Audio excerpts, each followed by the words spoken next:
I just feel like it's really hard to hear the president say that he doesn't care about us being in war and that we have had troops that already died. Like, imagine if you're a family who has lost somebody to this war and you hear your commander-in-chief say, I don't care. Or imagine that you are a military family and you're afraid that your family is going to be deployed. Or imagine you're just a person like us sitting at the table. It's like, I want you to care, sir.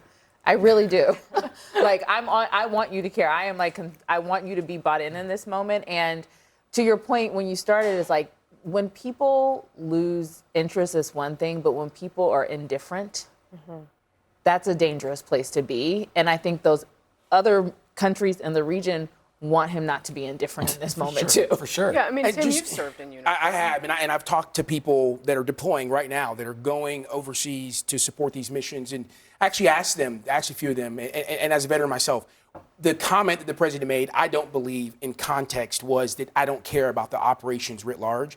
I think his comment was, I don't care if Iran thinks that I'm desperate or not. I don't care about the opinion of Iran in this situation. So I don't know that Well, I mean, he was saying explicitly, I don't care if they make a deal or not, which, you know, this deal is supposedly going to keep us from potentially putting boots on the ground. Right, and as I said, I think the president, in context, his comment was, I don't care about Iran's opinion about us making a deal or not. Not that he doesn't care at large. As you said, he's the commander-in-chief. Every time you brought up the service members that were killed, every time we've had a dignified transfer, the president has been there. He's spoken to these families. So I think it's a little disingenuous to say that the president doesn't care writ large about these military operations. I mean, I do think it's fair for him to say he's- in I didn't say context that that he doesn't care But he's about the opinion about how about he uses Iran. his words. And I think when you say something like that, even if it is in the context of a negotiation and a deal, we're still talking about the fact that if you're saying I don't care about negotiations, prices for gas and oil are so high. I mean, I think 20 states are now facing gas prices that have risen over $1. Airline prices are going to go up because fuel is now double for those airlines. So the airlines are going to shift the cost to the customers. And so when you say these words like, I don't care, to the average person, you know, that's not sitting here talking about this, but goes to the gas pump and is like, but I care about these prices. I care because I can't afford to fly home to see my family for Easter because I'm sure we'll get into it, the long lines and also the prices. Especially in wartime, words matter. And I think truth especially matters. And when we are not seeing that from this administration, and I think that's what's hard to digest when you see comments like that. Yeah, well, General Stanley McChrystal, who, of course, well-known part of many of the wars that the United States has been fighting in recent decades, talked to the New York Times about, it seems his comments were about how the administration, potentially Pete Hegseth, the defense secretary of the president, the top is how he put it. He talked about being disappointed by how the top of our country is talking about military operations right now. Watch, and we'll talk about it. I'm disappointed by the current atmosphere that is communicated from the top. I had the honor and opportunity to serve with some of the most elite forces, people who really did some extraordinary things, but they didn't beat their chest about it. Right. And they weren't braggadocious, and they didn't talk about, yeah, we love killing people. That's just not the way they behaved. Now, the danger, though, of some of that verbiage now is much of the force is 18 years old. Right. And it's influenceable. And he was specifically talking about the Defense Secretary, Pete Hegseth. But the point that he's making is the one we were just discussing. Words matter.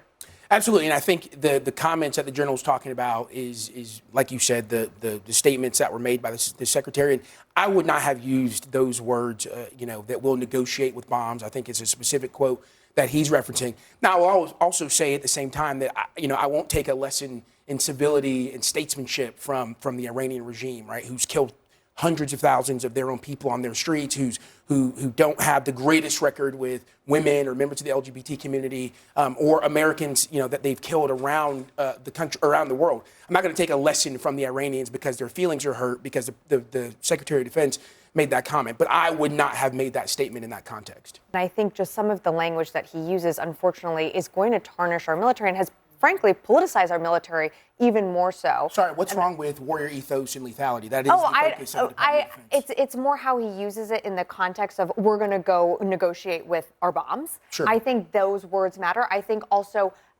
his focus on just the politicization that we've seen is, I personally feel, is unlike any other administration that we have seen. But our focus on lethality and a warrior ethos is absolutely legitimate. I'm just saying, like, his focus on some of these words and the continued repetition of how he uses it. But it's not. And I'm just clarifying. The purpose. I'm going to clarify for you really quick that the purpose of the military hasn't changed on its lethality and goals. Okay, I'm just saying, but how he uses his words and like doing push-up contests in the pack is not really getting us farther. Can we also stipulate that again? I think they'd do better served by General Caine doing more of the press I agree. briefings. Yes, but totally. having said that, during Pete's time as Secretary of War and Defense, he's had incredibly successful operations in Venezuela, attack on the nuclear facility in Iran, and so far, by all accounts, whether the politics of this current incursion, the military success has been remarkable. I actually don't dispute that. I don't dispute. And Operation Midnight Hammer was a success. I think the Maduro operation was a success, and that shows the prowess of our military, of our joint force. And Operation Midnight Hammer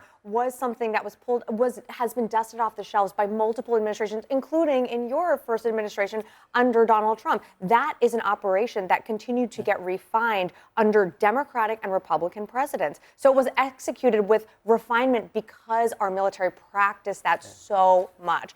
And so I'm not. It was not. But I'm not disputing the operation being success. I actually have on this show touted, like, when he said that the review of what happened at the school in Iran of those girls being killed is under review. I think I was on the show with you and I said that is the right language to use. That was the right thing to do. So I will give him where credit is due, but the language that he uses with our military has further politicized it, and that is a problem. I don't think that's an accurate characterization. Again, having been one of those 18-year-old kids that they referenced in there, people are not military members. Many, I talk to hundreds of them a week, they're not politicized. They're actually motivated. They're actually ready to go execute their function to defend the Constitution of the United States against all enemies, foreign and domestic, under the leadership of Pete Hegseth. They don't look at the politics of it. We sit here at this table in our ivory tower in our nice suits, and we talk about these things. But the men and women in the military don't have that. I would actually push back on that because I did talk to some people last night in uniform that do feel uncomfortable with what's happening, that do feel uncomfortable with the language. Writ large, that is not the opinion of our military. What I would say is that, yes, that is, the military does fall under the command of Pete Hegseth. That doesn't dismiss, though, the fact that he has politicized the department. It's not even the Department of Defense anymore. It is the Department of War because of, like, there are just some truths to be here. It doesn't mean that the men and women who are serving are not going to follow command. What it does mean that Pete Hegseth and this administration have done some politically charged things. And if you do, I mean, how do you view the social media videos that have been put out that seem to basically gamify war? I mean, look, anyone that's gone to war, anyone that has loved someone that has gone to war knows it's not a game. Of course it's not a game, but I'll say that the facts sort of disagree with these characterizations. Our military across all the branches had the highest recruiting numbers that they had the last 4 years in the last administration. Our military was hemorrhaging. It was suffering because people didn't want to join. It did raise you're talking about that. Can I just finish my point? With the exception of the Marine Corps, of course, I have a bias. The Marine Corps kept its numbers for recruitment. But that's right, Semper Fi. But I would say that the military, the facts disagree with this point that recruitment efforts were going up under Secretary Austin, under the Biden administration. Yes, they continue to go up under. They failed every year. No, that is absolutely not true. That is absolutely not true. It was continuing to go up. And I will say, just to get to the gamification of what we're seeing in war. I mean, you have Call of Duty videos and SpongeBob being spliced together as if it is some type of game, and people are coming home in caskets, and that, I think, is a real detriment to our military. I agree with you that we should take them serious, and I agree we shouldn't gamify combat. It's a dark and ugly thing. I agree with you on that point.